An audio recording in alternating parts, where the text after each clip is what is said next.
ஒருவேளை நீங்கள் future and option ட்ரேடராக இருந்தீங்கன்னா இது டெஃபினட்டாக முக்கியமான விஷயமா இருக்கும். அதாவது எஸ்டிடியினுடைய காஸ்ட்டை வந்து இன்க்ரீஸ் பண்ணியிருக்காங்க, செக்யூரிட்டி டிரான்சாக்ஷன் காஸ்ட்டை வந்து இன்க்ரீஸ் பண்ணியிருக்காங்க. ஃபியூச்சர்ஸ்னுடைய எஸ்டிடி காஸ்ட்டை வந்து 0.02% இருந்துச்சு, இப்போ அதை வந்து 0.05% இன்க்ரீஸ் பண்ணியிருக்காங்க. ஆப்ஷனுடைய எஸ்டிடி அதாவது ஆப்ஷன் செல்லர் வந்து இந்த ப்ரீமியமில் பார்க்கும்பொழுது 0.10%லேருந்து 0.15% இன்க்ரீஸ் பண்ணியிருக்காங்க. எஸ்டிடி காஸ்ட் வந்து இன்க்ரீஸ் ஆனதுக்கப்புறம் சென்செக்ஸ், நிஃப்டி, பேங்க் நிஃப்டி எல்லாமே நெகட்டிவாக க்ளோஸ் ஆச்சு. நீங்கள் ஆப்ஷன் எக்ஸ்பீரியன் அன்னைக்கு எக்ஸசைஸ் பண்ணக்கூடியவராக இருந்தீங்கன்னாக்கா அதனுடைய ஆப்ஷன் எஸ்டிடி வந்து 0.125%லேருந்து 0.15% இப்போ இன்க்ரீஸ் பண்ணியிருக்காங்க. ஃபியூச்சர் அண்ட் ஆப்ஷனில் வந்து ட்ரேட் பண்ணுறவங்க எஸ்டிடி காஸ்ட்டை இனிமேல் வந்து அதிகமாக பே பண்ண வேண்டியது இருக்கும். எஃப்என்ஓ ட்ரேடர்ஸை பொறுத்த வரைக்கும் டெஃபினட்டாக இது வந்து ஒரு நெகட்டிவ் நியூஸ். வணக்கம், வெல்கம் பேக் டு பிவிஎட் ட்ரேடர்ஸ். இன்றைக்கி நம்ம பார்க்க போகிறது இந்தியாவினுடைய யூனியன் பட்ஜெட் 2026-27க்கான பட்ஜெட் வந்து இன்றைக்கி அறிவிப்புகள் வந்திருக்கு. ஸோ இதில் வந்து முக்கியமான அறிவிப்புகள் என்ன, இந்த பட்ஜெட்டை வந்து மிடில் கிளாஸையும், பிஸ்னஸையும், ஜாப்பையும், இன்ஃப்ராஸ்ட்ரக்சரையும் எப்படியெல்லாம் இம்பேக்ட் பண்ணும் அப்படின்றத பற்றி தான் இந்த வீடியோவில் வந்து ஷார்ட்டாக பார்க்க போகிறோம். இந்த வீடியோ பிடிச்சிருந்தா லைக் பண்ணுங்கள், ஷேர் பண்ணுங்கள், சப்ஸ்கிரைப் பண்ணுங்கள். இந்த பட்ஜெட்டில் வந்து இன்ஃப்ராஸ்ட்ரக்சர்னுடைய டெவலப்மெண்ட்டுக்கு நிறைய ஃபோக்கஸ் கொடுத்துருக்காங்க. அதாவது ரோடு, ரயில்வேஸ், அது பிறகு போர்ட்ஸ், இது மாதிரியான ப்ராஜெக்ட்டுக்கெலாம் அதிகமான ஃபண்டு அலோகேட் பண்ணியிருக்கோம் அப்படின்னு சொல்லியிருக்காங்க.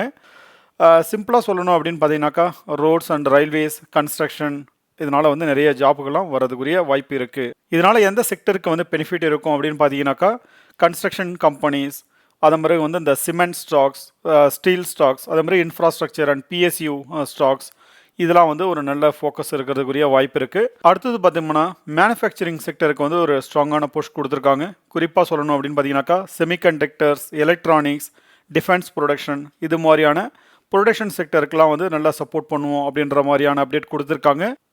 அதாவது மேக் இன் இந்தியாவை வந்து குளோபல் லெவலில் கொண்டு வரணும் அப்படின்றதுக்குரிய ஸ்ட்ராட்டஜி வந்து இந்த பட்ஜெட்டில் தெரியுது.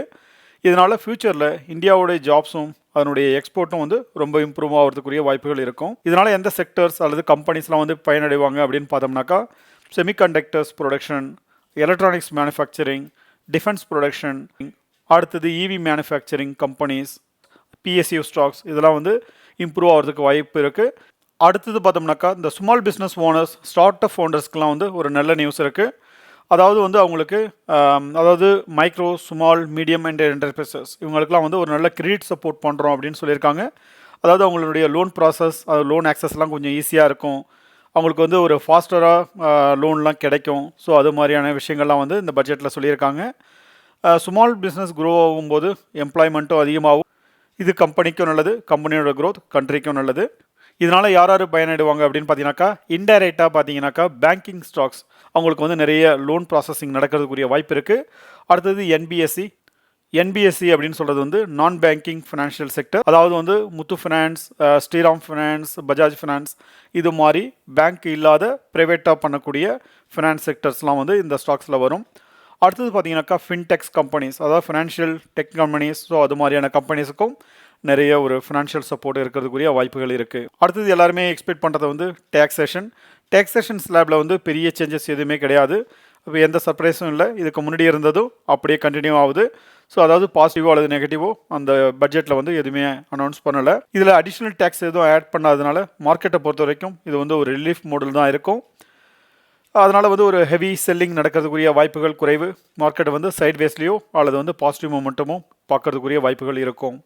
அடுத்தது அக்ரிகல்ச்சர் அண்ட் ரூரல் ஸ்பெண்டிங் அப்படின்னு பார்க்கும்பொழுது ரூரல் ஸ்பெண்டிங்கை வந்து இன்க்ரீஸ் பண்ணணும், ஃபார்மர்னுடைய க்ரோத்துக்கு வந்து ஃபோக்கஸ் பண்ணணும் அப்படின்னு சொல்லியிருக்காங்க.